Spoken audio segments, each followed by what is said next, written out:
हे भाई,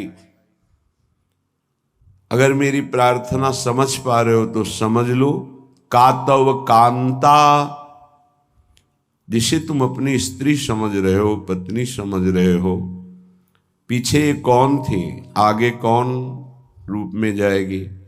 वर्तमान में वो जीव स्त्री शरीर प्रारब्ध के अनुसार प्राप्त करके तुम्हारे कर्म के भोग के लिए उपस्थित है। वो अब उसे तुमने अपनी पत्नी मानकर गाढ़ आसक्ति कर ली तो नवीन दुर्गति तैयार हो गई। कौन है वो तुम्हारी, जानते हो? नहीं परिचय, कुछ वर्षों का परिचय और इसे सत्य मान लिया। और जहां वो परिवर्तन नाशवान दृश्य जगत का एक दृश्य शरीर परिवर्तित हुआ, नाशवान शरीर का परिवर्तन प्रतिपल हो रहा है, तुम समझ नहीं पा रहे, पर समझा तब जाता है जब वो मृत्यु को प्राप्त होने का समय आता है। तब समझ तुम्हारी किसी काम की नहीं रहती। मन पछितई है अवसर बीते। सुत बनितादि जान स्वार्थ रत, ना करो नेह सभी थे। स्नेह मत करो, स्नेह प्रभु से करो, प्रभु का भाव रख कर करो। कहने की कास्तव तनया, ये जो तुम्हारे पुत्र रूप में आया है, ये कौन है जानते हो?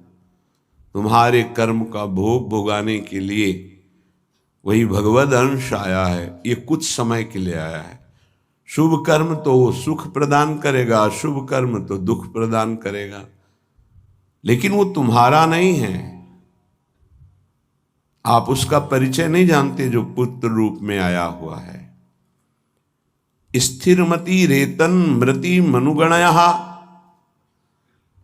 तुम्हारी बुद्धि स्थिर नहीं है, इसीलिए तुम समझ नहीं पा रहे कि, गणना नहीं कर पा रहे हो कि तुम्हारी एक एक श्वास व्यर्थ में नष्ट हो रही है। आखिरी श्वास, अहा किमद्य ना पश्यसि मरणम, क्या तुम देख नहीं पा रहे हो कि तुम्हारी श्वासें कम हो रही हैं, तुम मृत्यु की तरफ जा रहे हो। तुम्हारा शरीर कभी भी अचानक छूट सकता है। ऐसा नहीं कि आप वृद्धावस्था में ही जाकर मरेंगे। तो पर वृंदावन मिहि शरणम, फिर भी तुम वृंदावन का आश्रय वास स्वीकार नहीं करते, सत्संग का अनुसरण नहीं करते, आचरण में नहीं उतारते, निरंतर नाम जप नहीं करते, तो किस भूल में तुम पड़े हो? तुम्हारे पास पत्नी है, पुत्र है, संपत्ति है, इस भूल में, ये तुम्हारी नहीं है। कुछ समय के लिए तुम्हारे प्रारब्धानुसार ये संयोग बना है, बस बिछुड़ जाएगा, इसे तुम रोक नहीं पाओगे। ना अपने शरीर का छूटना, ना अपने सगे संबंधियों के शरीर का छूटना, ये तुम्हारे बस की नहीं कि तुम रोक लो। तो क्या करें, सबको छोड़ दें? नहीं, सब में भगवत भाव करो, अपने धर्म का पालन करो, खूब नाम जप करो। जीवन सार्थक करने के लिए बहुत आवश्यक है। अगर आप इनके मोह में फंस करके भगवत विमुख जीवन व्यतीत कर रहे हैं तो निरर्थक जीवन है। प्राण निकल जाए पर भजन नहीं छूटेगा, इसे ही भजन कहते हैं। और ऐसा भजन बहुत लोग नहीं करते, कोई कोई करता है। पूज्य बाबा के सब कर सकते हैं, सामर्थ्य सब में है ऐसा भजन करने की, पर वो लगन नहीं है, वो अगन नहीं जगी भगवत साक्षात्कार करने की। इसलिए जहां विपत्ति आई उसमें डूब गए, संपत्ति आई उसमें डूब गए, भोग आए उसमें डूब गए, प्रभु का विस्मरण हो गया। इसका यही कारण है। भजन का तात्पर्य है भजन में गोता लगाना, डूबना। बस चल रहा है मंत्र नाम, उसी के श्रवण में डूबा हुआ उपासक। डूब करके भजन किया जाए तो 6 महीने में भगवत साक्षात्कार कर लिया ध्रुव जी ने। डूब करके गोता लगाया, 6 महीने भजन में भगवान का साक्षात्कार कर लिया। और अगर तन्मयता नहीं है भजन में, तो बहुत लंबा समय निकल जाता है। देखो, इस मन को देखा, अगर इसको भजन का सुख आप नहीं दोगे तो ये रुपए की गणना का सुख करने लगेगा। कई बार हमने कहा बचपन से इसी बात की पढ़ाई है, मन की वृत्ति की। आप देख लेना, अनुभव करना। अगर आपको प्रियाजू के भजन में गुरु की आज्ञा के अनुसार तन्मयता नहीं आ रही है तो आपका अर्थ के प्रति भाव आ जाएगा। अनंत ब्रह्मांडों में कितना ऐश्वर्य है और वो मायाकृत एक पलक झपकते श्री भगवान ने रचा है। ऐसे श्री भगवान को अधीन करने वाली प्रियाजू का आश्रय हृदय में रहे तो और फिर क्या।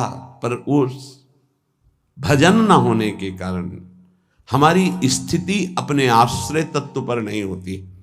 आश्रय हुआ ही नहीं, होने का अवसर मिला लेकिन हमने फिर भी वही लौट कर आश्रय कर लिया, पलट गए, फिर वही आश्रय कर लिया। सन्मुक्ता से जो एकदम परिवर्तन होता है, एकदम विमुक्ता के लिए माया अपना जाल रचती है। स्पष्ट देख, तू इससे एक बहुत बढ़िया महल बना सकता है, तू बहुत बढ़िया कार ले सकता है, तू हर सुख सुविधा ले सकता है।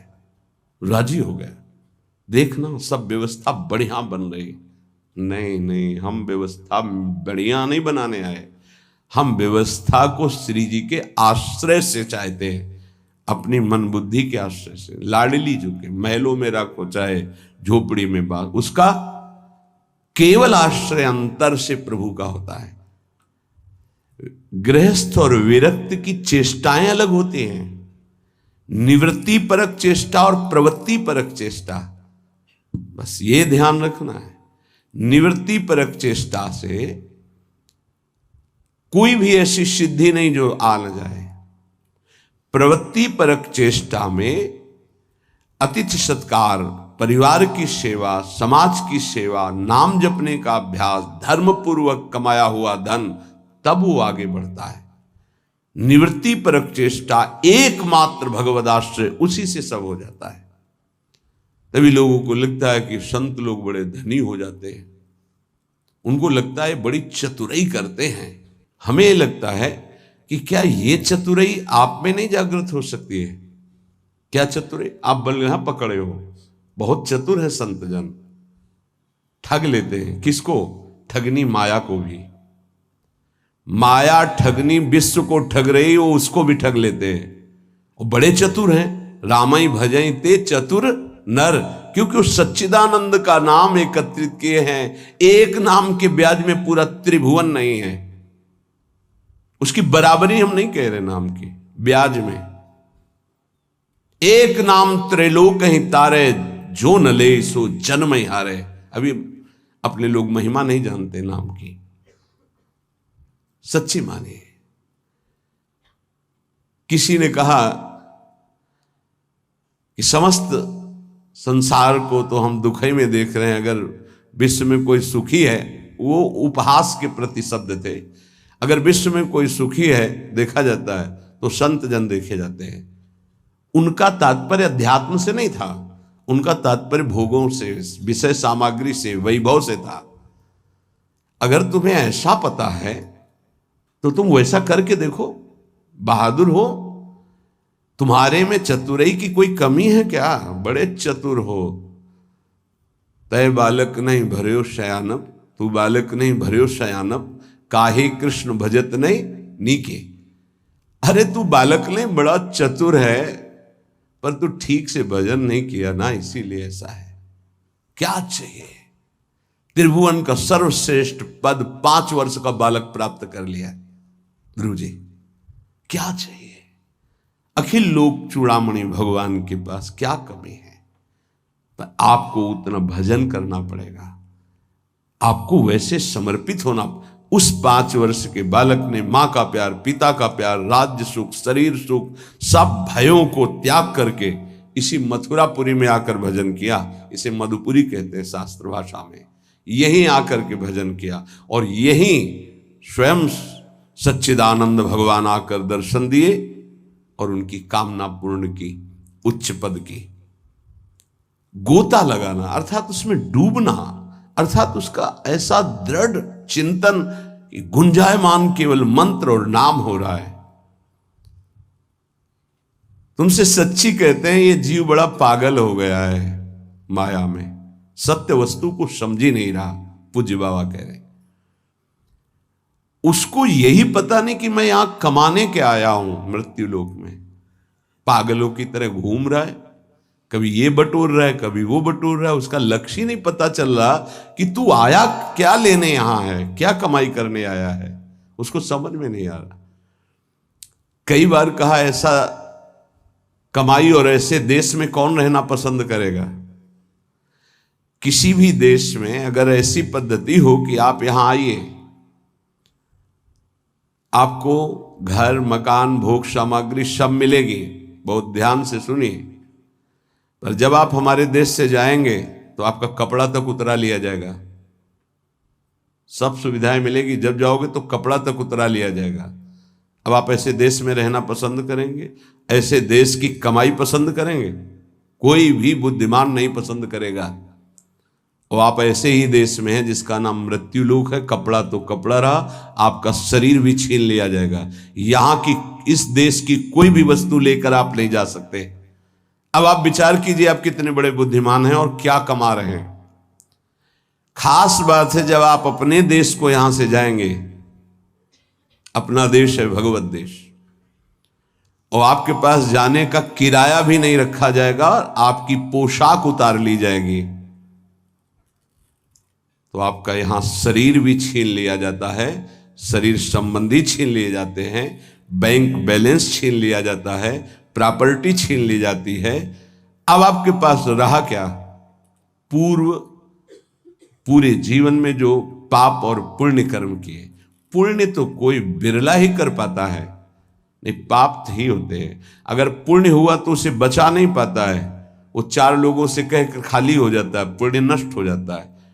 पुण्य अगर हमने कुछ पुण्य किया और कह दिया अपनी वाणी से, 4 लोगों के बीच में अपनी प्रशंसा कर ली, तो तप पुण्य साधना ये सब क्षीण होने लगती है।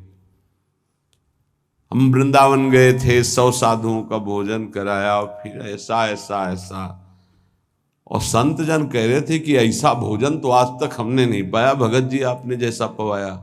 ओ जो कुछ सुकृत बना था मानो करवाया होगा। ऐसी सेवा भगवत कृपा से अवसर मिलता है, पर वो बार बार कहकर अपने सारे सुकृत नष्ट कर देता। इस देश से बचकर निकल पाना और कुछ कमा के ले जाना, ये केवल भगवत कृपा पात्र से ही हो सकता है। बहुत छल भरा ये देश है मृत्यु लोक। जीव पागलों की तरह पूरा जीवन व्यतीत कर रहा है। मुझे यहां किस लिए भेजा गया, क्या लेके जाऊंगा, ये सोच ही नहीं पा रहा है। गोस्वामी जी ने कहा है कि ये जो मन है ये श्वान की तरह हर जगह पादुका का प्रहार पाता है, पर फिर उसी दरवाजे पे खड़ा हो जाता है। अर्थात निकृष्ट भोगों को भोग कर असंतुष्ट, ग्लानि, दुख, परिणाम में चिंता, भय, शोक, पर फिर वही उन्हीं भोगों को भोगना चाहता है। पागल की तरह भटक रहा है। ये महापुरुष जन जानते हो, दुखी होकर ऐसा बोलते हैं। जो वस्तु तुम्हारे साथ नहीं जानी है उसके चिंतन में तुम समय बर्बाद कर रहे हो। चिंतन करो प्रभु का, कार्य करो संसार का, तो जीवन यापन के लिए शरीर चेष्टा और वस्तु ले जाने के लिए नाम धन, कितना बढ़िया उपाय है। राधा राधा राधा। विषय अनेक हैं और अनंत हैं, कितना भोगोगे। भोगते भोगते मर गए, फिर जन्म हुआ, फिर भोगते भोगते मर जाएंगे, कुछ आते नहीं लगेगा। बड़ा विचित्र खेल है, बड़ा विचित्र खेल। भगवान की असीम कृपा है, जिनको भोगों से विरक्ति मिल गई है या जबरदस्ती बचे हुए, बिनु अवसर भयते राजोई। चतुर्थ ब्रह्मचारी का लक्षण है ये। बिनु अवसर नहीं मिला, और भयभीत है इसलिए वो नहीं भोग रहा, तो बिनु अवसर भयते रह जोई, ये चौथे में। उत्तम तो उत्तम के बस असमन माही, सपन हुआन पुरुष जगनाई। अपने प्रीतम प्रभु के सिवा उस स्वप्न में किसी और को नहीं देखता। कितना भोगोगे अनंत विषय। कल एक भगत बड़ा मस्त, सब हंस रहे थे लेकिन कोई फर्क उसको नहीं था, गंभीर मुद्रा में बैठा। उसने कहा हमने ठाना है 1.25 घंटा नाम जप करता हूं और बढ़ा दूंगा, सत्संग आपका सुनता हूं, पर 1 लाख सुंदरी स्त्रियां चाहिए मुझे। हमारे तो होश उड़ गए भाई कि ऐसा प्रश्न करता आया, भगवान ने भेजा।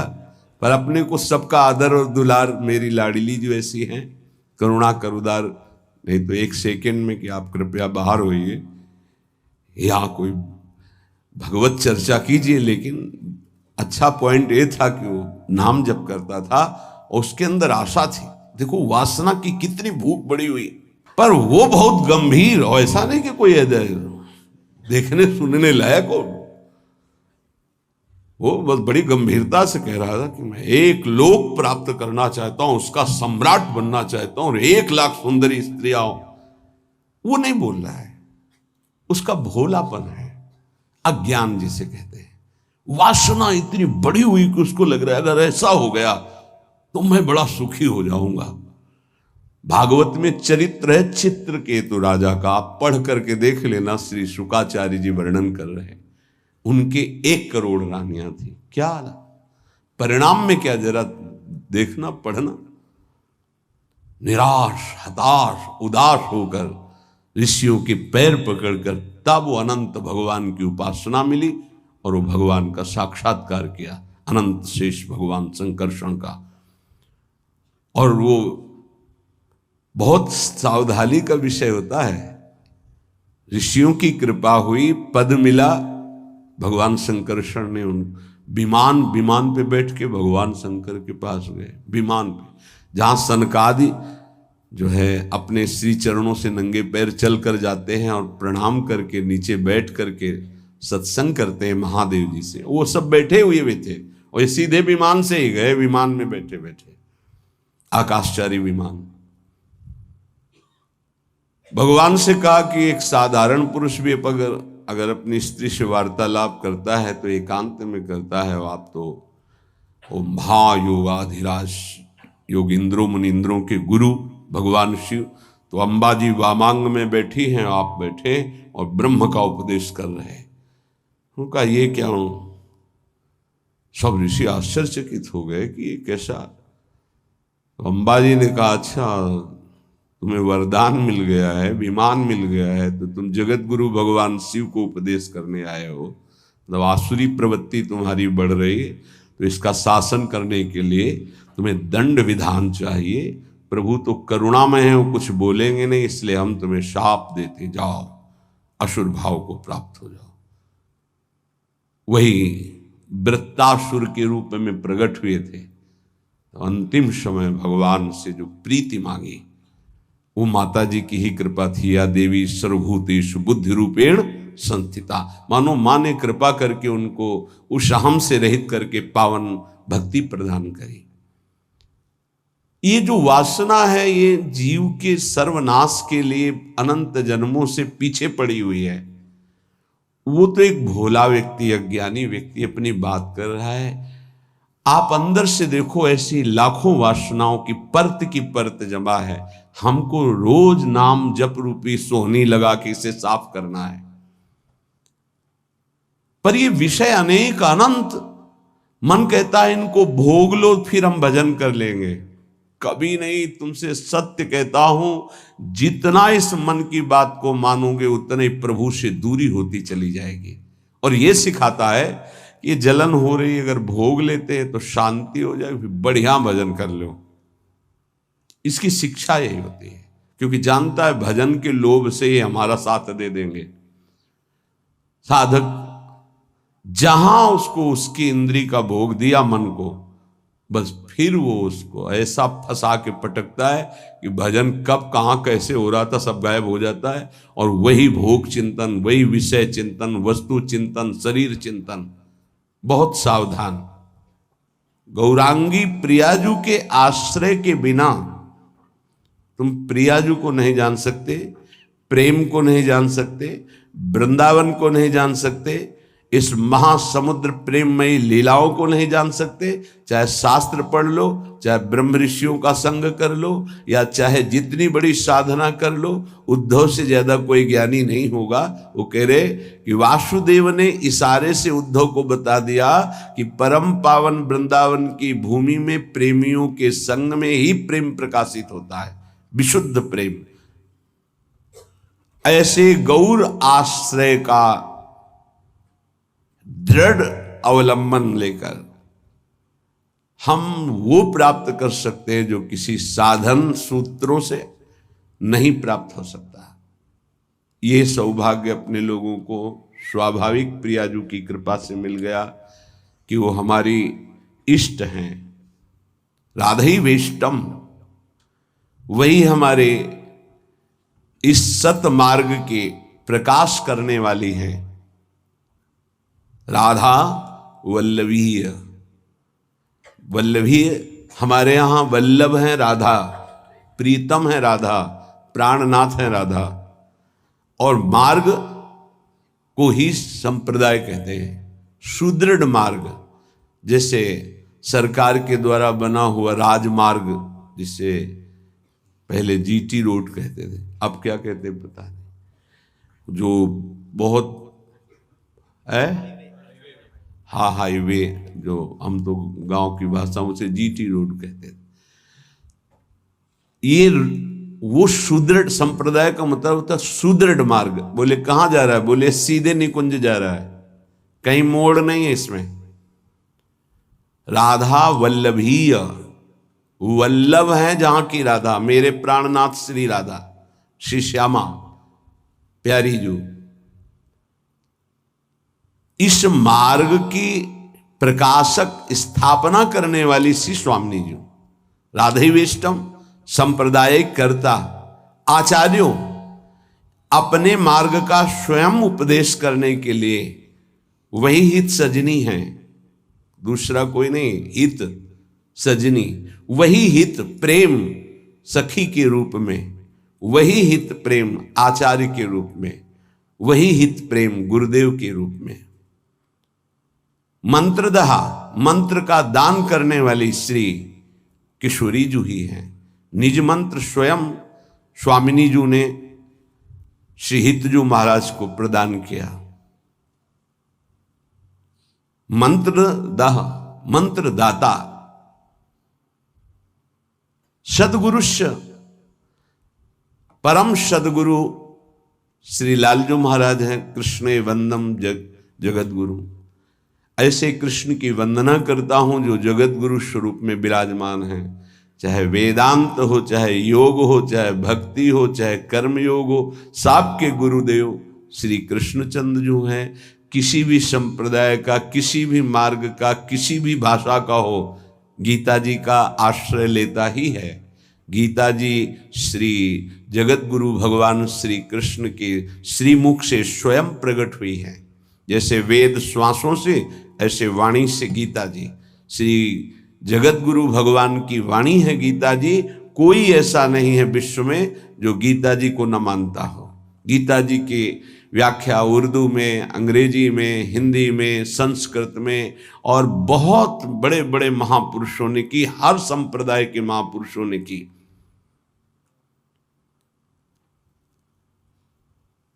हमारी सदगुरु श्री स्वामिनी जो ऐसी हैं कि ऐसे आचार्यों को भी उपदेश करने वाले जगत गुरु भगवान को शिक्षा प्रदान करती हैं। नवनिवृत्त निकुंज में प्रेम की, विविध की प्रेम विलासों की, वो बाहर के नहीं जान सकते। सच्ची मानिए, ये केवल सखियां जानती है। तो इसलिए सर्वोपरि जगत गुरु पद में सर्वेश्वरी रासेश्वरी श्री लाडली जो है हमारी। राधई विष्टम संप्रदाय कर्ता आचार्यो मंत्रदः सदगुरुश्च मंत्रो राधा। मंत्र भी स्वयं श्री किशोरी जो है, जो मंत्र है वो स्वयं किशोरी जो है। सच्ची मानिए, ये जो आपको नाम मिला, जो शरणागत मंत्र, जो निज मंत्र, ये स्वयं किशोरी जो है। जिह्वा पे विराजमान मेरी लाडली ही नाम मंत्र के रूप में है, ऐसे प्यार से भजो। तो गौराश्रय, बिना गौराश्रय के आप ना वृंदावन को जान सकते हैं, ना वृंदावन के महाप्रेम समुद्र रस को जान सकते हैं, ना वृंदावन की दिव्य लीलाओं में प्रवेश पा सकते हैं। चाहे आप शास्त्रज्ञ हों, चाहे जितने बड़े विद्वान ज्ञानी हों, बिना उद्धव जी से बढ़कर कौन ज्ञानी होगा? उन्होंने वृंदावन की रज को माथे पे चढ़ाया, गोपी जनों की चरण धूलि को, तब जाके उनको श्री कृष्ण प्रेम का परिचय मिला। फिर श्री कृष्ण के प्रेम में जितने भी मत वाले हुए हैं वो सब किशोरी जी के चरणों से प्रेम की भिक्षा मांगी है। किशोरी जी के नख चंद्रमणि का प्रकाश जिन गोपियों को प्रेम की ध्वजा बना दिया, वो हमारी श्री लाडली जो है। श्रीपाद कह रहे इनके आश्रय के बिना निगूढ़ तत्व इस महाप्रेम समुद्र को आप नहीं जान सकते। जहां प्रेम का प्रादुर्भाव हुआ तो ज्ञान, वैराग्य सब अपने आप जागृत हो जाता है। जैसे राजा पधारता है तो फिर उसके मंत्री, सामंत, सेना के पति वो सब वहां आ जाते हैं। ऐसे ही प्रेम राजा हृदय रूपी सिंहासन पर बैठा कि ज्ञान रूपी उसका मंत्री, वैराग्य रूपी उसका सेनापति, क्योंकि प्रेम की रक्षा वैराग्य से होती है।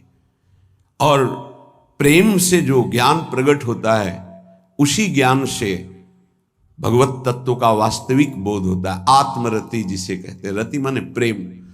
आत्म तत्व का बोध उसी को होता है जिसे आत्मरति प्राप्त हो जाती है। चाहे ज्ञान हो, वैराग्य हो या भक्ति दिव्य हो, वो सब प्रेम के पधारने पर होता है, जब हृदय में प्रेम जागृत हो जाता है। पूज्य स्वामी अखंडानंद जी महाराज ने पूज्य बाबा उड़िया बाबा जी से प्रश्न किया कि बहुत लोग भजन करते हैं पर लाभ दिखाई नहीं देता जो लाभ होना चाहिए। तो बाबा कहते हैं कि पहली बात, भजन में निष्ठा होनी चाहिए कि चाहे मर जाऊं, इतना कष्ट आवे, पर भजन नहीं छोड़ूंगा, ऐसी निष्ठा नहीं है। किसी बिरले में होती है। नहीं, जहां सामने इंद्रियों के भोग आते हैं भगवान छूट जाते हैं। हम मानते हैं भजन का प्रयास करते हैं, लेकिन जहां सामने भोग आया कि प्रभु भूल गए। आप देख लीजिए, चाहे वो भोजन हो, रसेंद्री का भोग हो या किसी भी इंद्री का भोग हो, उस समय प्रभु को भूल गए और उस भोगानंद को स्वीकार कर लिया, तो ऐसे पूरा जन्म व्यतीत होने लगेगा, पर आपको भगवत साक्षात्कार नहीं होगा। जो लाभ मिलना वो बहुत दूरी हो जाएगा। जहां कोई दुख आया, विपत्ति आई, भूल गए प्रभु को। सुख आया, संपत्ति आई, भूल गए प्रभु को। मर चाहे जाए हम, किंतु प्यारे का भजन नहीं छोड़ सकते। इसी का नाम भजन है। भजन का स्वरूप क्या? ये चाहे विपत्ति, दुख, मृत्यु से बढ़कर तो कुछ है नहीं। हमारी मृत्यु भी आ जाए तो हम भजन नहीं छोड़ सकते।